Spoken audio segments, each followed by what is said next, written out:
You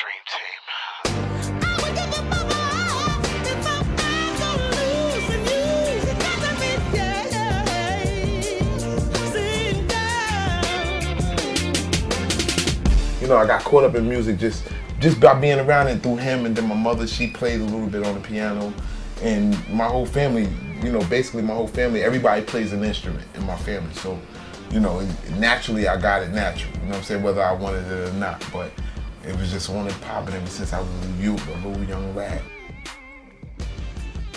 So I ain't had nothing to rely on with music. My father left me with music, my mother left me with music, so that was a good thing that they left me with music, because guess what, music saved my life. Because even through all throughout grammar school, when I got to high school or whatever, you know what I'm saying, it was just, by that time it was like, you know, I was the only dude in high school that had maybe on my schedule was 4 music classes, so everybody knew where to find me. Like, yo, you wanna find Joe?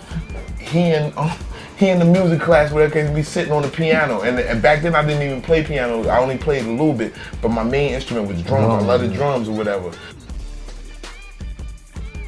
I mean, for me, it wasn't so much musicians or nothing. I mean, I just was always attracted to music. You know what I'm saying? My household, my older brothers, they listen to a lot of older music, like Peabo Bryson and you know, that whole era, Prince, all that type of stuff. And I was younger, but I had a lot of, you know, I got 4 older brothers. So my oldest brother, Willie, he was in the military. He would come home, bring all his music, and I just was infatuated with it. And around that time, hip hop came out, let's say about 80.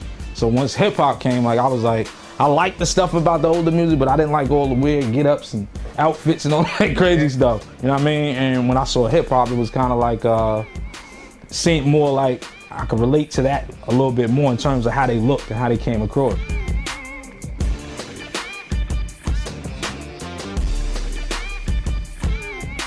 I mean, for me, it was an outlet because I grew up in housing projects where it was a lot of extracurricular that you could get into that was kind of crazy.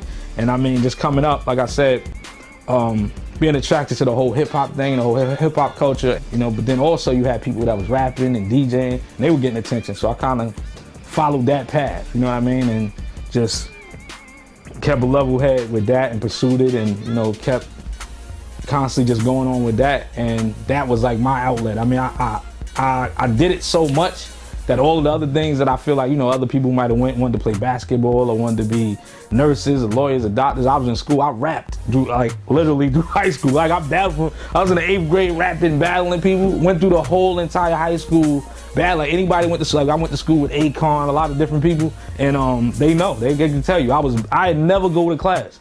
I was in the hallways battling, I was in the auditorium battling, I was in the bathroom battling. I would not go to school, you know what I mean? But not to say don't go to school and do that, but that's just to show you, I was so entrenched and engulfed in that, this was a thing. And I was like, I did it so long and for so long that at a point it was nothing else I could do but music. It had to be rapping, music, something from the music standpoint, because I had so much time put into it.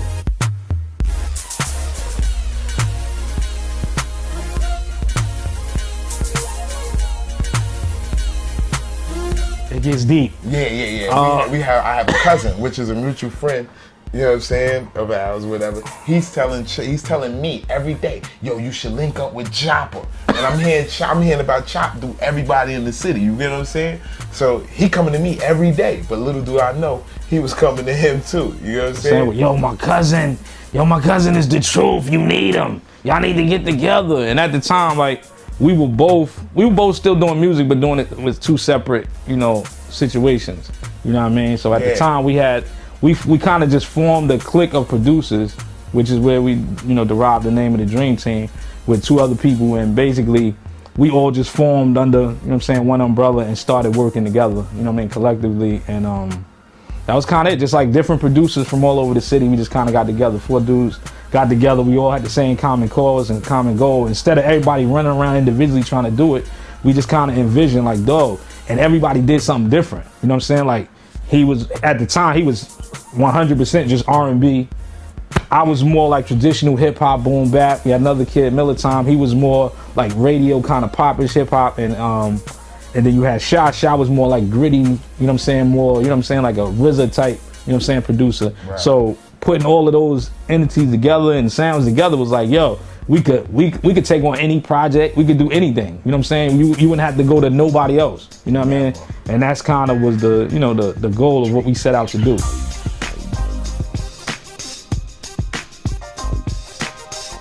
A lot of times early on, we didn't really do too much stuff together because like I said, we all came from having knowledge of doing it ourselves. Like everybody had things that they specialized in better. Like I was at that time nowhere near no type of an R&B producer. That was his thing. He wasn't really. I remember he looked at us, looked down on us because we did hip hop beats. Like y'all do rap. But you know what? You know what? It wasn't even that. It was me. You know what? Everything real because I didn't know how to do rap. It was like, you know, I looked at what they did, especially what Chop did, because it was like, you know, he understood different things. I remember him asking me. He was like, "Yo, well, you don't know the drummer from Kool and Gang? You don't know like?" And I'm looking like, "Well, I don't." You feel me? And see, for me it was like all of that. Yeah, for me it was like I said, I started out in it from a aspect of rapping, but I was kind of forced into having to produce the music for when I was a rapper. So in the earlier days, everything was sample based. So I looked up, you know, other records that other people sampled. I looked back into older James Brown, Kool and Gang, Earth, Wind & Fire, all these people, and I should study the records because, you know, the musicians in those days sprung out and started their own bands and groups and started out, you know, and a lot of them was hotter than the main artists. Like, you know what I'm saying? You got from, I think out of James Brown band, you got Funkadelic, you got Boosie K, you got all those people that came out of that particular band. So a lot of those musical influences was there. I was into all that. Like, yo, I'm looking at every record on the back. I'm looking at the covers. I'm looking at who did what, who played what instrument. And that's what kind of helped me evolve and from a production standpoint, from a music standpoint. From the time, let's say the time that we formed the whole concept of the Dream Team and with the production and getting like an actual placement industry-wise, I say,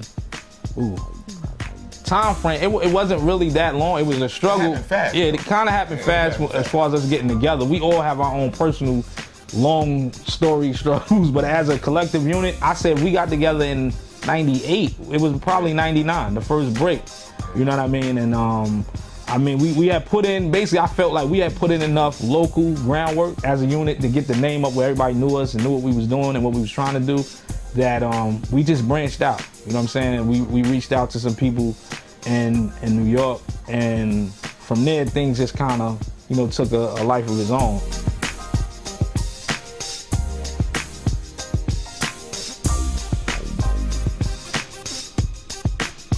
They already in the room, so we walk in, you know what I'm saying? They stopped the session or whatever. We played them like, what, about 3 or 4 beats?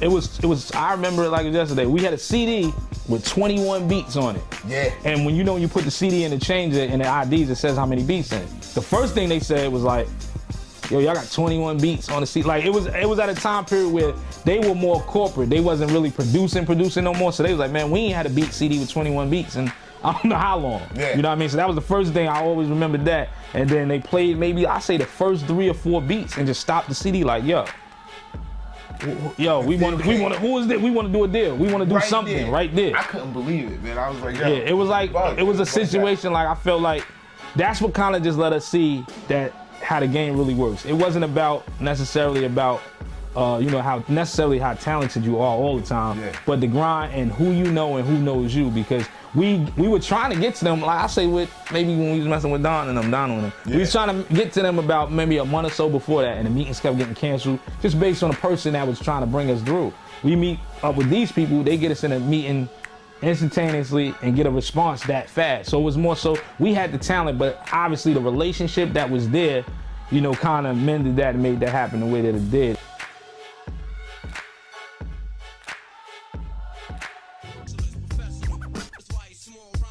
The person that actually brought us to the situation, he had artists, you know what I mean? And that was kind of another thing that we did. He had an artist that everybody at the time in the industry wanted. His name was Ali Vegas. He was supposed to be the second coming to Nas, and he was this and he was that. And there was a lot of hype and a lot of stuff going on around him and about him in the industry at the time. And by chance, you know what I'm saying? Like I said, he had him. So our idea and concept was, look, he had no demo. He was just going around labels rapping. He didn't have no songs, no nothing. So our concept was, look, we gonna do every song with this dude. We just gonna go and no money, no nothing, I don't care. We just gonna record anytime they want us to do it, just to do it, because we had the understanding that when you go take this to all of these people, they're gonna start asking, all right, he's dope, but who's these dudes doing these beats? So that was what we did. We sat there, we probably did like 13, 14 records with this dude. So everywhere he went and that they brought the music to was like, that was it. He really locked in with Chop a lot. Like, they was at it every day. Yeah, almost every day. You know what I mean? So it was like, okay, now we got this platform. So it's like, when we going, they going and playing this music. Like, who is these niggas doing the music? He dope, but who's doing the music? So it just kind of just drew them to us. So that's why when we finally actually met with Trackmasters, it was like, oh, are these the same dudes that's doing? Okay, nah, we got to do this. Let's just knock everything out, sign him, give y'all a deal, give this, and basically that was the first project they kind of put us on. You know what I mean? They was like, y'all do this. But we was already 13, 14 songs in, so, and they gave us, you know, we became executive producers on the project, and we worked on it for about a year. And then the other thing with him was he was a kid at the time, and actually from his situation, they derived what they call now Macaulay-Culkin law, where before a parent used to could just sign for a child. You know what I mean? And sign a deal for them and they give the consent. You can't do that no more. After this situation, during this particular situation. So it was like going back and forth to court, all that. So during that time, we had to still work. And because we had that attention, that's how we started putting us in with 50, putting us in with Nas, putting us in with all these different people, because we were there to work. You know what I mean? He gave us a song deal and a commitment. And while they was waiting to get all this situation done, they just, basically did that. Gave us money, built the studio, gave us money in advance for us. It was a real decent situation. Straight up. You know what I mean? First time, I never forget the first time we met 50 though. First time we met 50, yo, this dude, yo, I was like, yo, this dude is crazy. Yo, he was on the phone, so we walking down, there's about 9 of us. We walking down the hallway, and I can remember him being on the phone. On the whole, remember? Yo, the dude was on the phone. So next thing you know, he hangs the phone up and just start walking towards us. So I'm looking, I'm like, all right, maybe he's just saying what's up, whatever. Yo, he walked up to all of us, first of all, head on, held up his shirt, and was like, yo, y'all friend or foe? So we looking like, is this a setup? Like, yo, nah, we cool, you know what I'm saying? We just here to see Tone and Poke or whatever the case be. Yo, he literally held up his shirt and had the gun right there. Straight up on us in the hallway. This is before him getting shot. This is like when I hear stories about niggas, oh, he did see that. Yo, he's been the same way. Yo, he been the same way. I was tapping Chop all that night. We was in the studio with him. I was like, Chop. He crazy. He crazy. I was like, Chop. He been the same way. Straight up.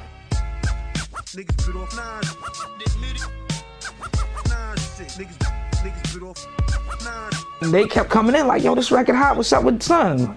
He ain't show up. So they go in and 50 lays a hook. And the song is project is too hot. He lays the hook. Niggas is like, oh, that shit is crazy.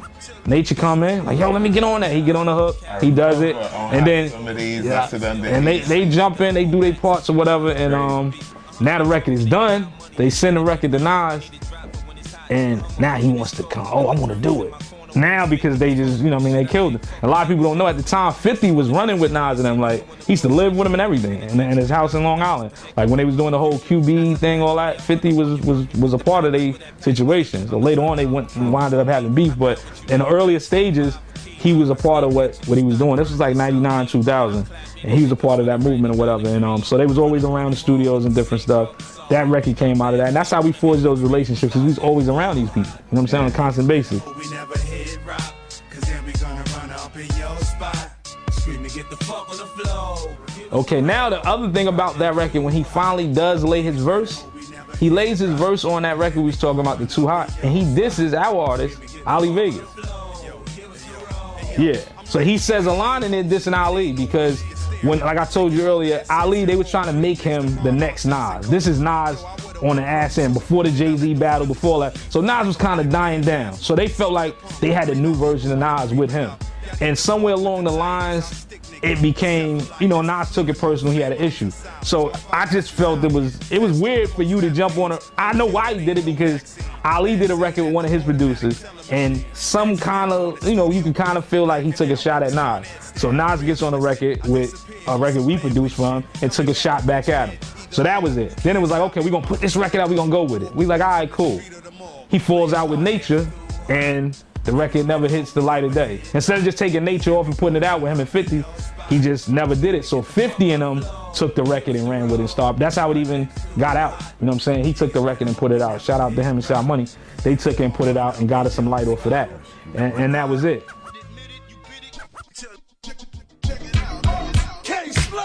The street sweeper, volume 1. Yo, Amerie, let's go, baby.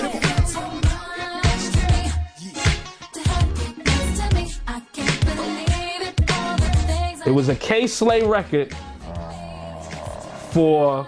Too much for me. Yeah, with his album. It was Amerie. Originally, it was Amerie, Baby, and Loon. Yeah. Okay. I get a call. They said, oh, they gonna put Nas on the record. So we like, oh, that's dope. Yeah. Get a call from the engineer. He's like, yo, we at the studio. One problem. What?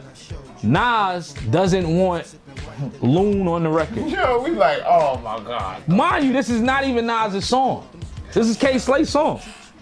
This is not Nas. He's just an artist on the song. He doesn't want him on the record. Okay, cool. That's dope. Whatever you say. So the engineer's like, well, somebody got to get his. Nobody here. No producers. And K-Slay not here. So I go over there, get there, and dude is really adamant. Like, he does not want this dude on his record. We like, why? And it's the funniest shit hearing this engineer, remember Glenn? White dude, he's like, yo, yeah. He says Loon isn't gangster. So he doesn't want him on the song. So we bugging like, yo, he can't be serious and be like this. Nah. So I just to make everything smooth before anybody to get all out of hand, I'm just like, his real goal was that he had an artist that he wanted to put on the song. So he needed to remove Loon to put him on it. So that's all it was about. I said, let him record him on it, put him on the song. Then when they left, Slay come, we gonna take him off anyway.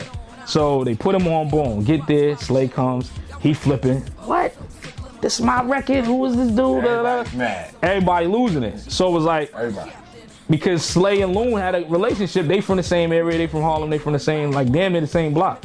So it was like, yo, he felt, like he didn't want to take him off. True. But K-Slay was on Sony, Columbia at the time, Nas was, and the label felt like we need Nas more than we need Loon on this record. So based on instructions from the label, they took him off.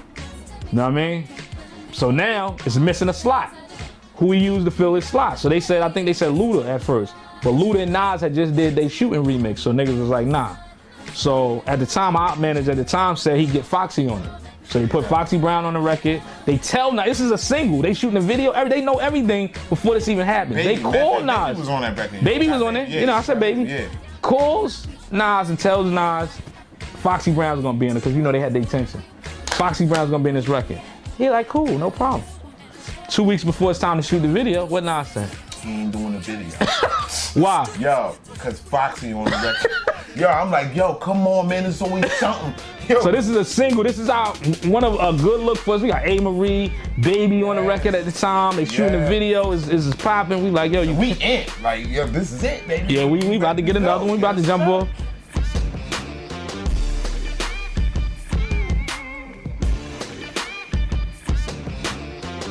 We work out some things about dealing with the record, and Puff sits on it. They record it, but he sits on it. But he actually wanted 2 beats from us. Yeah. So the other beat, and mind you, paid us for him. Paid us an upfront fee for the money. Boom. So now, the other record that we do with him, Nas writes the lyrics for. So when he's in the studio writing lyrics for this song, he hears the I Know I've Been Changed beat. So on the low, he goes behind nigga back to the nigga and says, oh, I want that beat.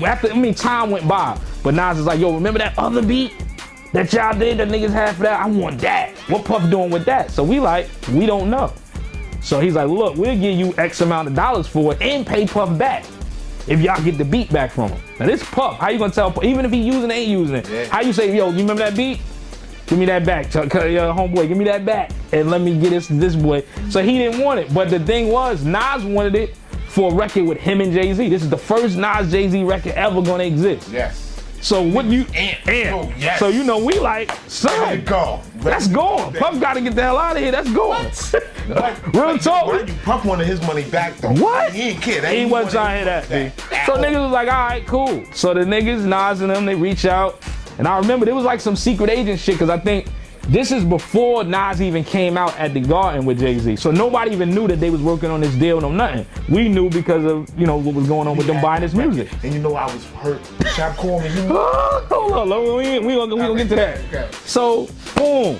The Nas niggas like, yeah, you want the record, boom. They cut us a check.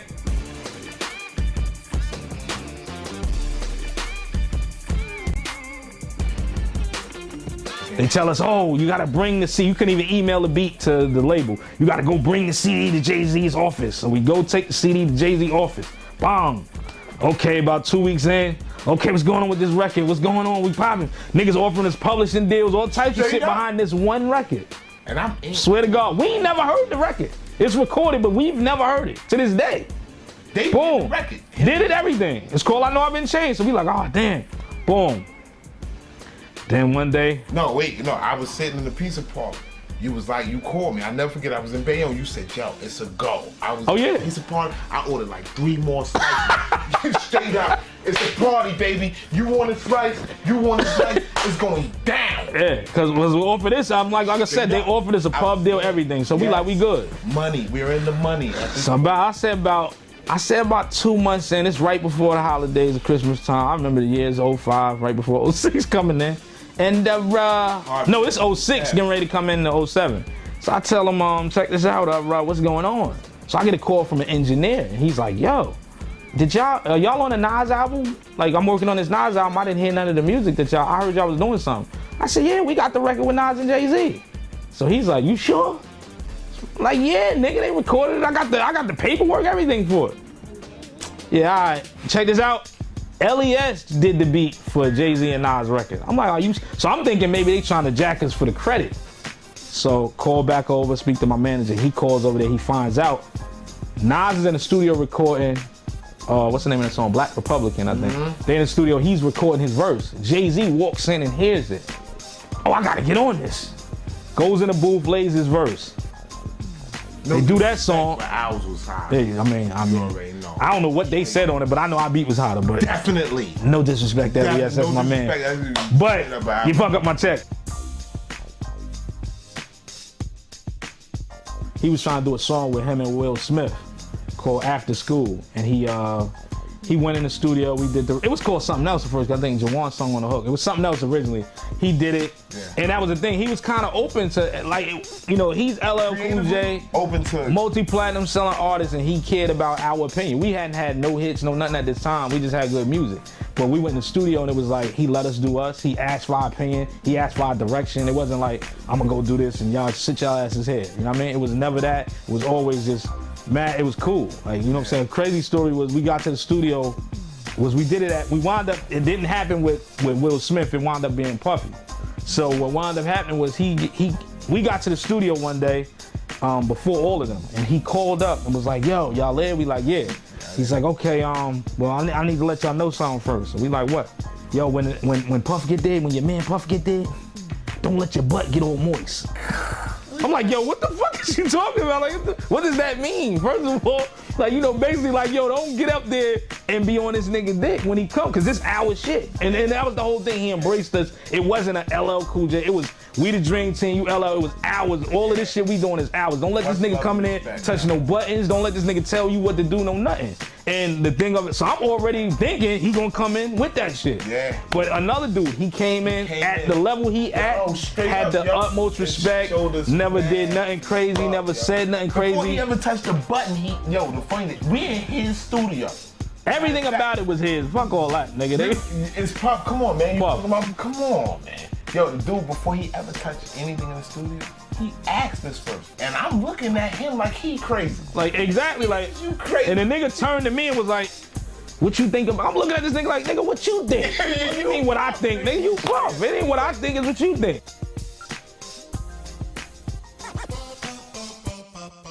What you seeing didn't start with LL today. Take it from me. Run-DMC paved the way with Jam Master Jay. The KINGs. Run-D and Dr. Pepper, that's originality. LL needs a beat for this. He's doing Dr. Pepper commercials, a tribute to Run-DMC. Yes. We need a beat. I mean, literally, we went in there, no sooner than our manager left. By the time he was on the highway to go to New York, we called him back like, we got it. come back and get it. He was like, what? Come back. It was the era before emailing, so he had to get back on the highway, come back, physically get the CD, play it for LL. They was like, that's it. We went to the studio, and it's ironic. The week we went, this was the first time I ever saw CDJ, like turntables, like somebody DJing. It was Jam Master Jay. And that's the week before he died, before he got killed. We went to, I think it was Right Track or Soundtrack Studio somewhere, and we laid everything and did it and mixed it there. I think we might have we missed Run-DMC, but I think we caught Jam Master Jay because he was still doing scratches or something. So we went there, finished it out, had a ball. It was dope, and the song came out. And there was another thing. What y'all want? A word? Okay, $20,000 check. It was like nothing. Problem. It was no issues because the person of his caliber is like, dog, you making money. These dudes are worth what they asking for. Pay them. You know what I mean? That's the much love. Yeah, always. So I mean, to this day, and that's the only plaque we got. I mean, we got plaques from other things and we didn't get them, but that's the only physical plaque. Yes. And I hold dearly with that plaque because I felt everything that went into that whole project of getting it and getting out there and everything. And there's more with that relationship. It was a little more genuine. A lot of times you have relationships in the business where it's 100% business, and niggas, even then, they still don't do fair business with you. It was good.